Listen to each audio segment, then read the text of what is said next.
रोजच्या सारखं ना मी आज एक व्हिडिओ घेऊन आलो तुमच्यासाठी आणि तुम्हाला काही ना काहीतरी मी माहिती सांगत आलोय। पहिल्यापासून मी तुम्हाला दुबईची माहिती सांगत आलोय। मी सध्या दुबईमधनं व्हिडिओ बनवतोय। दुबईला मी 8 वर्षापासून काम करतोय। जी काही मला माहिती असते ना देशाची तर मी तुम्हाला सांगत असतो। तर तुम्ही कृपया करून सपोर्ट करा मला, चॅनलला सबस्क्राईब करून आणि व्हिडिओला लाईक करून। जर तुम्हाला माझा व्हिडिओ आवडत असेल, तुम्हाला काही मला विचारायचं असेल तर कमेंटमध्ये मला नक्की कळवा। हा देश गल्फमध्ये आहे। गल्फमध्ये 7 ते 8 देश येतात, जसं Saudi, Oman, Qatar, Bahrain, Kuwait आणि हा UAE। हे 6 देश आहेत आणि 6 देशामध्ये जास्त करून भारतीय जातात कामासाठी। परंतु महाराष्ट्रीयन माणूस तर कमच आहे। ते मला असं वाटतं की महाराष्ट्रीयन माणूस आला पाहिजे भारतीय देशामध्ये आणि इकडे येऊन काम किंवा बिझनेस करायला पाहिजे। यांचं जे लोकतंत्र असतं इथे लोकतंत्र नाही आहे। इथे एका राज्याचं शासन असतं आणि वेगळ्या स्टेट आहेत। तिथे वेगळ्या स्टेटमध्ये त्यांचं ते कानून असतो, त्यांचे रूल्स अँड रेग्युलेशन असतात। तर आपल्याला काय करायचं, यांचे जे रूल्स असतात ना ते फॉलो करावं लागतात। भारतासारखं नसतं इकडे, म्हणजे कानून म्हणजे एकदम स्ट्रिक्टली ॲक्शन घेतल्या जाते। आपल्याकडे कसं असतं की छोट्या काही गोष्टीमुळे आपल्याला काय वाटतं की काय होणार नाही आहे, पोलीस स्टेशनपर्यंतच काहीतरी जाईल आणि आपला एखादा कोणी किंवा एखादा नेता वगैरे एखादा कार्यकर्ता आणून हे प्रॉब्लेम आहेत ते सॉल्व्ह होतील। परंतु इथे असं काही नसतं। तुम्हाला मी सांगतोय ना, तुम्ही लक्ष देऊन ऐका ह्या गोष्टीला, लक्ष देऊन। जे कोणी माझा भाऊ, जे कोणी इकडे तुम्ही जर दुबईला या UAEमध्ये जर तुम्ही कामाला येत असेल ना, तर तुम्ही अशा काही त्या गोष्टी करू नका जो ना करून तुम्हाला मोठा दंड भरावा लागेल, जेलात जाण्याची वेळ येईल। तर भाऊन इथं का असतं माहिती आहे का, इकडे येतो समजा कामाला, नवीन माणसं असतात, नवीन मुलं असतात। तर त्यांना काय ना, त्यांना जास्त काही माहिती नसते देशाची। आपल्या माणसाला काही जास्त माहिती नसती। ते लोक येतात रूममध्ये, भरपूर वेगळ्या देशाचे लोक तुम्हाला मिळणार आहेत। तुम्हाला इथे पाकिस्तानचा माणूस मिळेल, तुम्हाला बांगलादेशचा माणूस मिळेल, तुम्हाला आफ्रिकाचा मिळेल, तुम्हाला नेपाळचा माणूस मिळेल, तुम्हाला भारतामधले भरपूर राज्यातले, म्हणजे तुम्हाला तमिळनाडू, केरला, आंध्र प्रदेश, तुम्हाला भरपूर राज्यातले इथे माणसं मिळणार आहे। सगळ्याची मानसिकता वेगळी असते, सगळ्यांचे थिंकिंग वेगळे असते, सगळ्यांचे विचार वेगळे असतात। तर इथे काय असतं माहिती आहे का, जे भारतामध्ये आधार कार्ड असतं ना, तर इथे त्याला इमिरेट्स ID बोललं जातं। इमिरेट्स ID मी दाखवू शकत नाही कारण की दाखवणं अलाउड नाही आहे। सेम आधार कार्ड सारखंच इमिरेट्स ID असते, त्याच्यावरतीच तुम्हाला पूर्ण काम तुमचं होतं, त्याच्यावरतीच तुम्हाला पैसे घरी पाठवता येतात। तर काही जे प्रकरण असं घडतं, नवीन माणसं येतात आणि ते काय करतात, इथे एक सिस्टम चालतो पैसे पाठवण्याचा। म्हणजे आपण जे बँक टू बँक पैसे जर पाठवले ना, म्हणजे तो असतो तो लीगल प्रोसेस। म्हणजे आपण जो पाठवतो म्हणजे एकदम तो सावधानीपूर्वक आपण आपल्या घरी पैसे पाठवतो। परंतु इथे काय असतं माहिती आहे का, काही वेगळ्या नॅशनलचे लोक असले, तुम्हाला बोलले की माझ्याकडे अजून ID आली नाही आहे, कारण की ID येण्यासाठी नवीन माणसाला वेळ लागतो। तर काही लोक काय करतात की तुमच्याकडनं ID वगैरे मागवणार, मला पैसे घरी पाठवायचे आहेत वगैरे म्हणून, आणि तुमच्या नावावरती पैसे पाठवणार वेगळ्या देशामध्ये।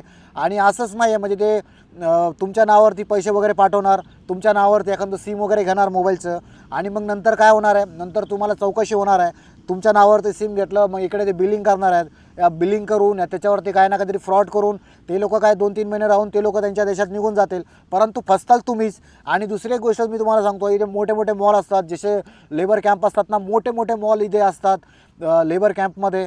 तर जे कोणी नवीन व्यक्ती येतो ना, जे जुने माणसं असतात ना काही फसवणारे, तर आपल्या चेहऱ्यावरती दिसतं की हा माणूस नवीन आहे आणि हा फसला जाईल।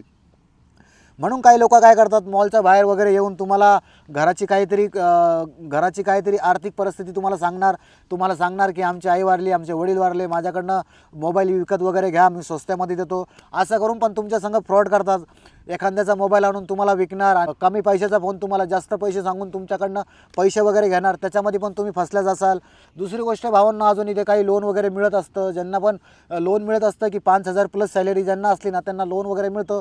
तर वॉरंटेल म्हणून साईन वगैरे घेत असतात कंपनीमध्ये, पण काही कंपनीचे रूल असतात की तुम्हाला सुट्टीवरती जायचं असेल ना, तर तुम्हाला वॉरंटेल म्हणून तुमच्याकडनं साईन वगैरे घेणार, की म्हणजे तो व्यक्ती जर नाही आला तर विजाचे पैसे आम्ही तुमच्याकडनं घेऊ। इकडे असं पण होत असतं। त्याच्यामुळे तुम्हाला काय करायचं, इकडे एका व्हिडिओमध्ये मी तुम्हाला सांगितलं होतं, तुम्हाला जास्त इकडे मैत्री करायची नाही आहे, तुम्हाला जास्त इथे घरातली परिस्थिती कोणाला सांगायची नाही आहे, तुम्हाला जास्त कोणासंग राहायचं नाही आहे। आपला एखादा मराठी माणूस असेल किंवा आपला माणूस असला तर तुम्हाला थोडंफार तुम्हाला मार्गदर्शन करीन।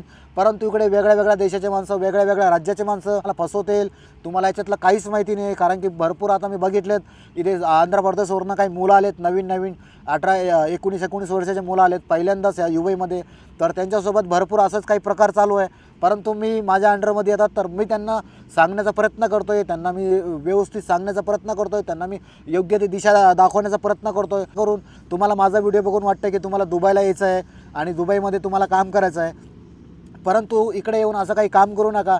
जे मी तुम्हाला गोष्ट सांगितली, आपलं पर्सनल कोणाला सांगायचं नाही आहे, आपल्या घरातली परिस्थिती कोणाला सांगायची नाही आहे, आपला पर्सनल नंबर कोणाला द्यायचा नाही आहे, आपला फेसबुक रिक्वेस्ट आली, आपण जर त्याला ओळखत नसेल रिक्वेस्ट कधी एक्सेप्ट करायची नाही आहे, तुमचं बँक अकाउंट कोणाला द्यायचं नाही आहे, तुम्हाला इकडला ईमेल ID कोणाला द्यायचं नाही आहे, तुम्हाला कंपनी ATM कार्ड देते, तुम्हाला ATM कार्ड कोणाला द्यायचं नाही आहे, तुम्हाला ऑनलाईन अगर शॉपिंग वगैरे करायची असली, काही परचेस करायचं असलं, तुम्हाला कार्ड वापरायचं नाही आहे.